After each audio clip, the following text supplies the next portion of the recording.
Very interesting history. Ecological mini park like Stuyvesant Cove on the East River, bike lanes all over the place, abandoned rail viaduct, of course, the High Line in Chelsea, various piers, a couple of barges, floating pool lady, the science barge, and even underwater habitat. These are all elements of the evolving new Manhattan waterfront. And they serve a variety of purposes, traditional ones and some that are fairly recent, from the traditional playgrounds and aesthetic pleasure and so forth. Now more emphasis on water transportation, a very important dog walking. Oh, I don't have my dog walking slide. That got dropped, I guess.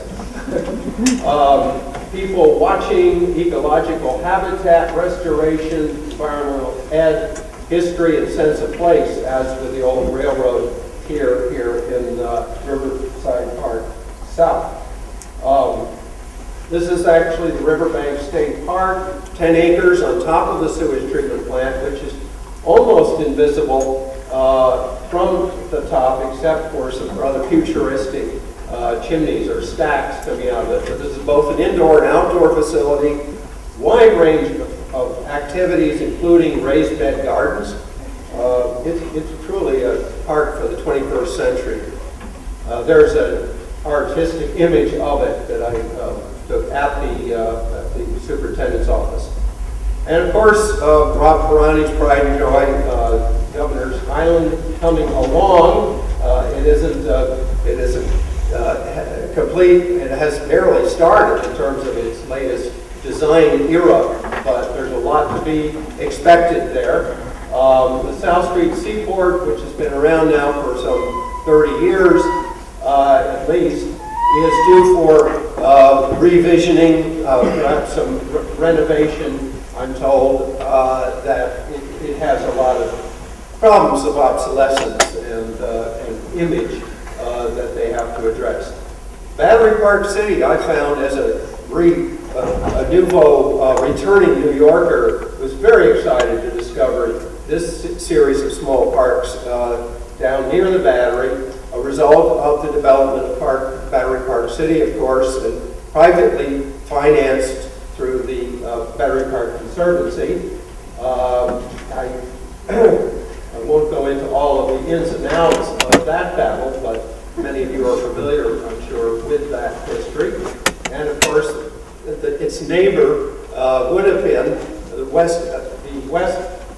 Westway, extending northward from Battery Park City up to about 59th Street, and that was defeated essentially by the striped bass habitat issue, and which also essentially precludes any further landfill in New York City, I am told.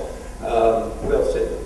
That's why I asked the question this morning about the fill. I think is a work of brilliance by Thomas Balsley as restoration of grass, salt marsh vegetation. It has wonderful recreational strolling, jogging possibilities, dog walking, whatever you want to do, as well as historic preservation, all within a fairly small area. And I'm very excited about, who isn't excited about, the Greenway, Highline Greenway Park, also known, I read, as the Thailand, but I won't go into that. If you saw the item, I think, in the New Yorker. And it's coming along. I visited there about a month ago and took a number of pictures. These don't really do justice to some of the pictures, but it's in use. The lower half of it is open, ready, is operating. Absolutely marvelous plantings, very, very carefully designed, and lots of walking and sitting possibilities. It's not for bikes. It's one place that's off limits to bikes.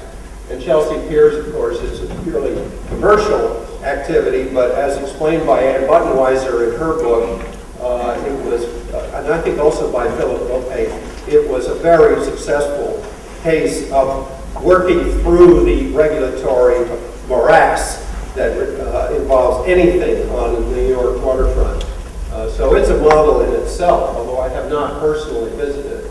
And soon to come is Solar 2 on the East River. It's presently Solar 1, which is kind of a module hut, but soon to be expanded into a major green building designed by Colin Cathcart, and that hopefully will be breaking ground next spring, I believe. The science barge, which moves around, I don't know a great deal about it, but I'd like to visit it on board. I couldn't get on when I took that picture. And Ann Buddenweiser's floating pole lady, what a great contribution that was.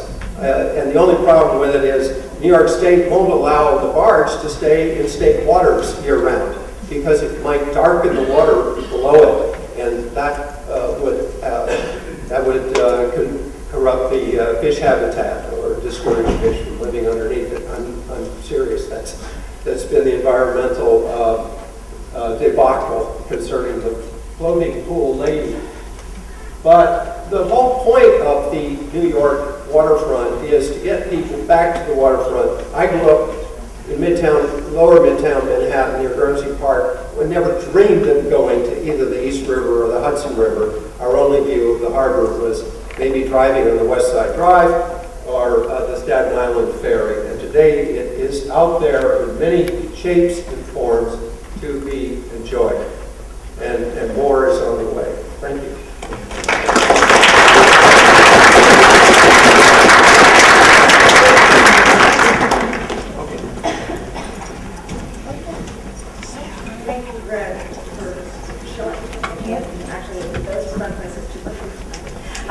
We have time for a question or two. Let's see if there's anybody out there in the audience who has a question. Yeah, it's very hard to see. Any questions here? Well, shout-out to New York resident. You mentioned there's several different types of projects going on. What is the unifying force behind them? How do they communicate with each other to achieve an overall goal? Yeah, that's a good question because, of course, the Metropolitan Waterfront Alliance today is a unifying voice. And there are two people from there in the audience, so I definitely want to acknowledge their important role. But they're fairly new. A lot of this activity I've portrayed on the screen has been happening over the last 20, 30 years without the benefit of any unified voice except for the city. The city Department of City Planning has probably been the chief promoter. But if others would like to add to that, maybe after, later when we have more Q&A, I'd be certainly glad to hear about other advocates and catalysts. Thanks. One more question?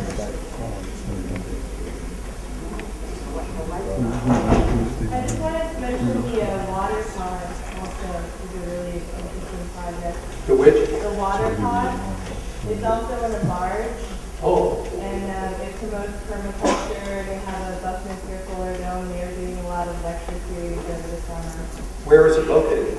It was in near Shea Stadium last I heard, but I think it kind of moved around to a lot of boroughs. So it was kind of nice to, have this unifying movement of all the different areas. It's called the Water Pod. The water pod, yeah. Thank you. The water pod